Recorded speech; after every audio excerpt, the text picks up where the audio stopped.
शुद्ध भक्त बनेगा। अगर भाव ही ना आए, शुरुआत तो पहले फीलिंग से होता है कोई भी काम। आप इस्कॉन में ऐसे ही आगे, पहले तो शुरुआत किए थे, सपना देखते थे, फीलिंग आता था मैं मायापुर में वास करूंगी या करूंगा, वहाँ पे भक्तों का संग करेंगे। मेरी पत्नी तो बोलते थे कि मैं तो प्रभुपाद के सामने रोती थी। निरुपमा रासेश्वरी देवीदासी वो बोलते थे कि जानते हैं 2020 में कोरोना पीरियड में मैं बहुत रोती थी, दिन रात में प्रभुपाद से प्रार्थना करती थी कि मुझे मायापुर धाम मिले, मायापुर धाम मिले। तो कैसे मिले? ब्रह्मचारी आश्रम तो है नहीं लड़कियों के लिए, ब्रह्मचारिणी आश्रम तो है नहीं, ब्रह्मचारी आश्रम है, तो कैसे मिले? तो राधा माधव ने मेरे साथ मिला दिया। तो कहने का मतलब क्या है, हृदय की जो वासना है, जो इच्छाएं हैं, वो भगवान सुनते हैं, पूरा करते हैं। तो पहले विलिंग, फीलिंग, फिर एक्टिंग, शुरुआत। तो मैंने जस्ट वही चीज़ भाव उनके सामने रखा कि हमें भी ऐसे गुरु महाराज लोगों की तरह ही शुद्ध भक्त बनने का प्रयास करना चाहिए। तो वो बोल रहे क्या जानते है, मतलब ऐसे करें, मतलब वो है ऐसे होगा क्या, मतलब कहने का मतलब भाव को समझ गए। मैं बोला कि अरे भाई दोनों मिलके चलिए थोड़ा डिस्कस करते हैं। भक्त का मतलब क्या है? मत चित्ता मदगत प्राण बोधंत परस्परम कथन तस्य मांगनित्यम तुष्यंति च रमन्ति च, कि एक भक्त दूसरे भक्त के साथ कृष्ण कथा का डिस्कशन करेंगे, यही है सार जीवन का। लेकिन मैंने उस भाव से उनके साथ ऐसे विचार रखा कि हमें भी ऐसे शुद्ध भक्त बनने का प्रयास करना चाहिए, क्योंकि कितने सारे जीवन में तो ये सब क्रियाएं चला है ना। ये जो कुछ वैदिक क्रियाएं हम लोग करते हैं, 4 नियम, ये तो कितना बार हो चुका, कितने जीवन में हो चुका है। तो अभी थोड़ा सा शुद्ध जीवन व्यतीत करते हैं। तो मैंने जस्ट एक विचार रखा उनको, तो बोले है मतलब ऐसा होगा क्या, मतलब बोले ऐसा क्यों बोल रहे आप? अरे वो लोग महापुरुष है। तो मैं बोला कि तुम कौन हो? बोले कि मैं तो जड़ जगत के पार्षद हूँ। बोले तब तो भगवान कृष्ण को 700 श्लोक है ना, एक श्लोक को काट देना चाहिए। ममेवांश जीवलोके जीवभूत सनातन, वो जो श्लोक है ना, भगवान श्री कृष्ण को काट देना चाहिए। अगर वो महापुरुष है तो तुम अगर कुत्ता हो, तो भगवान ने क्या बोला? ममेवांश जीवलोके जीवभूत सनातन, कि संसार में प्रत्येक व्यक्ति मेरा मम वंश, मेरा अंश है। चाहे वो श्रीमद जयप्रकाश स्वामी गुरु महाराज हो, चाहे मनोज प्रभु हो, ये चाहे कोई भी। हाँ, लेकिन इसमें क्या है ना, कुछ जीवात्माएं डायरेक्ट गोलोक वृंदावन से आते हैं यहाँ पे प्रचार प्रसार करने के लिए, और कुछ जीवात्माएं जो भौतिक भोग के लिए संसार में आए थे, वो 84 लाख जीव जो ने विकास क्रम करके मनुष्य जीवन में आया। ये 2 है, लेकिन है एक ही व्यक्ति।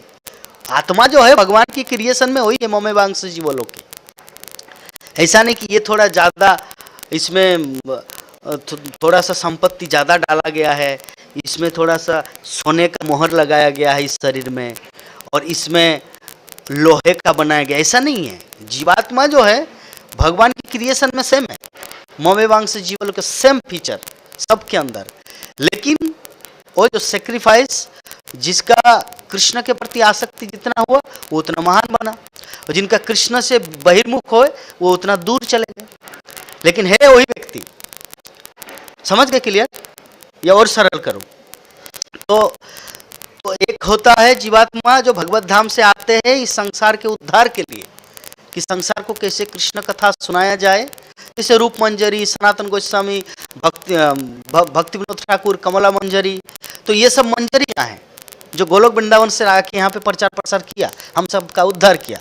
और हम सब मतलब हम भी ये कैलकुलेट नहीं कर सकते कि हम कीड़े मकोड़े थे पहले या वहाँ से आए, ये कोई खुद नहीं समझ सकता जब तक गुरु नहीं बोलेगा।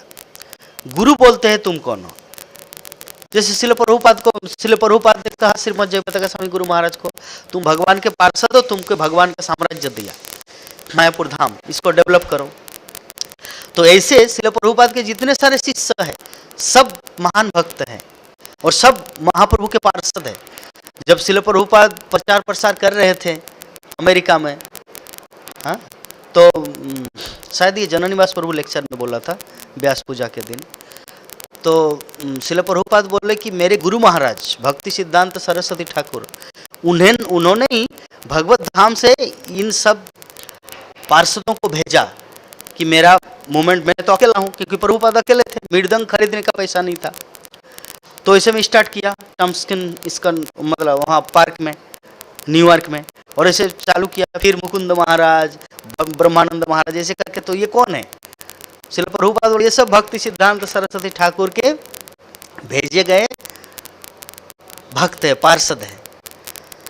तो वो गुरु बोलेगा कि तुम कौन हो, तुम जमीन में रेंगने वाले कीड़े हो या भगवत धाम के वासी हो।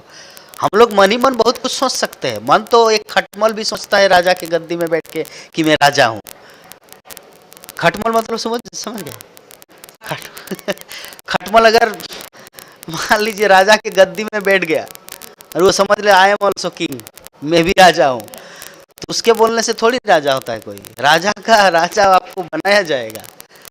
हम लोग भगवान राम के प्रसंग में देखते हैं, जब राम राज्य या भगवान रामचंद्र का अभिषेक होने वाला था, दशरथ महाराज ने सभा बुलाए। तो दशरथ महाराज ने कहा कि मेरा मन में एक विचार आया कि भगवान क्या बोलते हैं, मेरे पुत्र राम को युवराज बना दिया जाए या राजा घोषित किया जाए। तो सभी हाँ हाँ हाँ हाँ जी जी जी जी, हम सभी एक साथ हैं, हम सभी एक साथ हैं, हाँ वही चाहते हैं। तो दशरथ के मन में, जो राजा होता है ना थोड़ा बहुत बुद्धिमान होता है, राजा ने सोचा हो सकता है भाई डर के मारे मैं जो चाहता हूँ वही करे, नहीं तो इनको पद से निकाल दिया जाए। तो हो सकता है इसके कारण मेरे बात को रखने के लिए ये लोग हाँ हाँ सभी हम लोग एक साथ हैं। तो अभी महाराज दशरथ ने टेक्निक खेला। महाराज दशरथ ने क्या किया, अच्छा आप लोग इतना उत्सुक क्यों हो राजा बनाने के लिए राम को, मैं क्या अच्छा राजा नहीं हूं? अभी तो सब पकड़ में आ जाएगा क्या है। तो अभी वहां के जो सभासद थे वो लोगों ने क्या बोला जानते हैं, राम के सामने, राम के पास जो क्वालिटी है राजा बनने का, वो क्वालिटी तुम्हारे अंदर तो नहीं है, तुम्हारे बाप के अंदर में भी नहीं था। मतलब वो जितने उनके पूर्वज थे, शक्ति, रघु, इक्ष्वाकु, हाँ भगीरथ, वो जितने सारे हैं, मतलब तुम्हारे बाप परदादा के पास भी वो क्वालिटी नहीं है, आप तो साधारण है। डायरेक्ट बोला।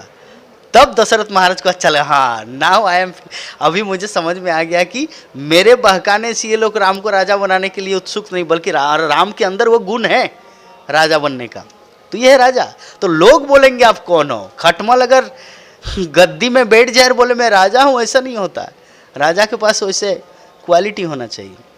तो अगर हम लोग कभी सोचे प्रभु जी मुझे लगता है कि मैं भगवत धाम से आया हूँ, मुझे ऐसा फील होता है, अरे तुम्हारे फील होने से नहीं होता है। अगर कोई व्यक्ति बोले, एक स्वरूप सिद्ध व्यक्ति अगर आपको देख के बोल दे कि हाँ तुम हो, तब उसको माना जा सकता है, हमारे अपने से नहीं। जैसे हम लोग स्कूल में पढ़ाई, कितना टाइम हुआ, 9:05। जैसे हम लोग स्कूल में पढ़ाई करने जाते हैं, 1 क्लास हुआ, परीक्षा देते हैं, परीक्षा के बाद 2 क्लास उठते हैं।